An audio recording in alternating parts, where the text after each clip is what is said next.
चरण सरोज रज निज मन मुकुर सुधार वर्ण रघुवर विमल जसु जो दायक फलचार। ग्लोबल योग गीता में आपका स्वागत है। आज दूसरे अध्याय का 11वां श्लोक।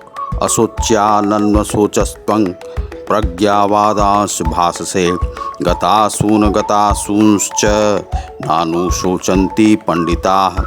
श्री भगवान उवाच। श्री भगवान ने कहा, अशोच्यान जो शोक के योग्य नहीं, अन्व शोचः शोक करते हो, तुम प्रज्ञावादान पांडित्यपूर्ण बातें 24 भास से कहते हो, गत चले गए, रहित अशुन प्राण अगत नहीं गए, अनुशोचंती शोक करते हैं पंडिता विद्वान।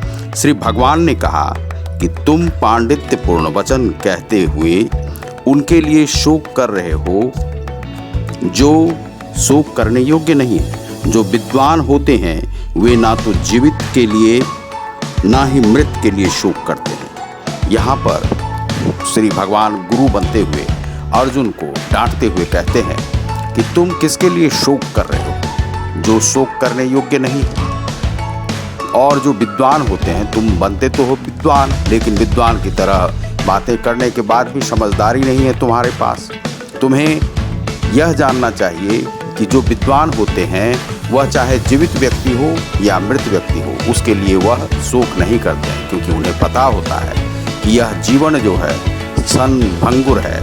यह अधिकांशतः इसका जो जीवन का जो भाग है वह बाल्यावस्था, यौवनावस्था, उसके बाद जरावस्था में बीत जाती है। मनुष्य कुछ कर नहीं पाता है। ये सभी जो तुम देख रहे हो ये सभी पहले से ही मृत हैं। उसे महाकाल और हमने ही उसे खा डाला है।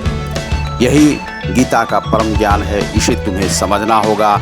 इसीलिए तुम जब युद्ध भूमि में हो, कुरुक्षेत्र में हो, तो तुम्हें युद्ध ही करना तुम्हारे वश में है और युद्ध ही करो। यही क्रिया योग में भी कहा गया है कि तुम्हें ईश्वर की ही प्राप्ति के लिए आना चाहिए। जहाँ से तुम आए हो उसको तुम भूलो नहीं, उसे तुम याद रखो और योग के माध्यम से ईश्वर से जुड़ने का प्रयास करो।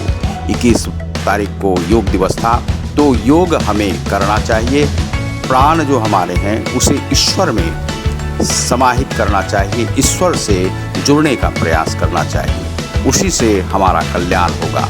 उसे चाहे प्राणायाम विधि से करें, योग के किसी विधि से करें, तो हम उसे पा सकते हैं। और यह जो मृत लोक के तुम लोगों को देखते हो, तो उसे देखकर यदि तुम शोक करते हो तो तुम विद्वान नहीं हो।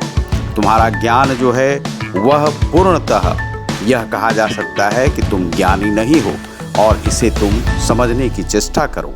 इसे हम पहले से ही मार चुके हैं। यह भगवान का संदेश है। भगवान ने कहा है कि यह जो युद्ध भूमि में आए हैं, यह तड़प तड़प कर मरने वाले ऐसे लोग हैं जो युद्ध ही चाहते हैं।